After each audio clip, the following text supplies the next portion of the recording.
এই যে রমজান মাসের 30 দিন আমার প্রিয় মানুষদের প্রিয় খাবার এই যে আলুর চপ, ডিমের চপ, বেগুনি মানে বুন্দা, জিলাপি এগুলো যা যা থাকে আইটেম, তাদের এগুলো আল্লাহ 30 দিন লাগবেই, বলতে রমজানের 30 দিন লাগবে।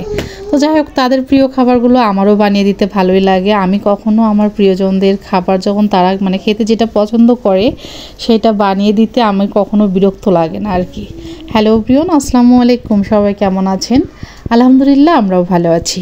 তো চলে যাচ্ছি নিচে। আমার ফোনে একদমই টাকা ছিল না, আর বাড়িতে আমার মা যেহেতু অসুস্থ, 2-1 দিন পর পরই কথা বলি। অনেক সময় আছে যে মানে প্রতিদিনই কথা বলি, দিনে 2-3 বারও। তো বেশিরভাগ সময় আমার বিকাশ থেকে আমি লোড দেই। তো আজকে আমার বিকাশও একদমই ফাঁকা, এই জন্য ভাবলাম যে লোড দেওয়া যায়।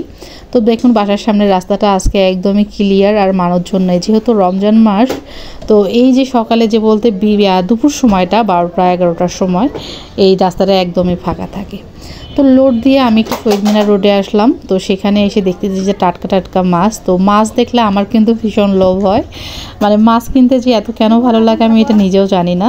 তো টাটকা যেহেতু মাছ পেলাম, তো এখান থেকে আমি টাটকা কিছু মাছ নিয়ে নিলাম। আর আমাদের তো জাতীয় ফেভারিট মাছ এই যে তেলাপুয়া, পাঙ্গাস, তো এই মাছগুলো আমি নেব। আর এই যে বাটা মাছের মতো যে বড় মাছগুলো, জানি না এটা কী মাছ, এই মাছটা চচ্চড়ি খেতে আমার কাছে ভীষণ ভালো লাগে। যদিও আমার পরিবারের 2 জন ওনারা কম পছন্দ করেন, কারণ কাটা কাটা নাকি। তো যাই হোক, আমি মাছগুলো কেটে রেখে দিলাম। আর এই যে মুরগিটা আমার ফ্রিজে ছিল, এটা আমি বের করে রেখেছি সকালে, কারণ একদমই বরফে মানে হয়েছিল। তো যাই হোক, এটা রান্না করব। এখানে 2টা আলু নিয়েছি, যে আলু দিয়ে মুরগির মাংস রান্না করব। আর রমজান মাসে দেখবেন যে খাওয়ার রুচি বলতে কি, ইফতার পরে তো বিভিন্ন ইফতারি খেয়ে ওইভাবে খাওয়ার রুচি থাকে না, আবার না খেলেও তো বাঁচি না। তো আমি আসলে ইফতার পরে নামাজ পড়ার পরে একটু খেয়ে নেই, মানে একবারই বেশি খেলে মনে হয় পেট ফেটে যাবে, তারপরে আরেকটু খেয়ে নেই যেদিন ভালো লাগে। আর যদি ভালো না লাগে তাহলে ইফতার পরে একবার খেয়ে সেগুলোতেই আমার চলে যায় আর কি। তো এদিকে বর্ণর জন্য একটু আমি মুগ ডাল ভুনা করতেছি। এখানে মুরগির মাংস আলু দিয়ে মুরগির মাংসটা সুন্দরভাবে রান্না করে নিচ্ছি।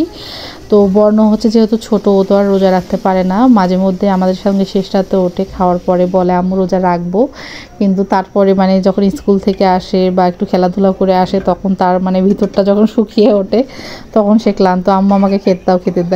খাওয়ার পরে বলে আমি কেন রোজাটা নষ্ট করলাম, আমি তো রোজা থাকতে চাই। তো যাই হোক, ওর জন্য একটু ডাল রান্না করতেছি, কারণ ডাল দিয়ে কিন্তু সব বাচ্চারাই ভাত খেতে অনেক পছন্দ করে। তো রান্নার মাঝে সে ডিম টোস্ট খাবে। তো এখানে রুটিগুলো আমি 4 টুকরা করে কেটে নিয়ে ডিম দিয়ে ভেজে দিচ্ছি, যে 2 ভাই খাবে। 2 ভাই বলতে বর্ণই খেয়ে নেবে, ছোটোটা তো আর ওইভাবে খেতে পারে না।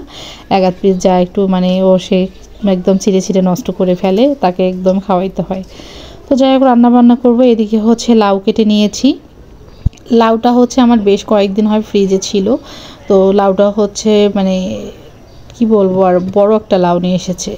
তো লাউটা রান্না করে রান্না করাই হচ্ছিল না। তো ভাবলাম যে ছোটো মাছ দিয়ে লাউ রান্না করলে খেতে অনেক মজা লাগে।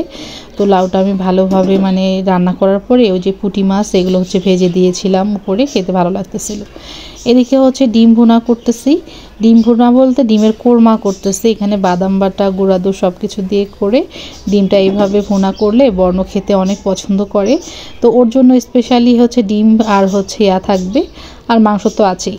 তো যাই হোক, রান্নাবান্না কমপ্লিট। এদিকে আমি ইফতারি আইটেমগুলো বানিয়ে নিচ্ছি। এদিকে ডিমের চপ বানিয়ে নিয়েছি, পেঁয়াজু আলুর চপ এগুলো বানিয়ে নিচ্ছি। আর এগুলো তো আল্লাহ 30 দিন আমার বাসায় থাকবে। আল্লাহ 30 দিন বলতে রমজান মাসে 30টা দিন থাকবে, কারণ তারা আমি অন্য কিছু যদিও রান্না করি না কেন, তারাও কিন্তু মাঝে মধ্যে বলে যে খাবো না, তারপরেও তাদের এগুলো ছাড়া চলবে না।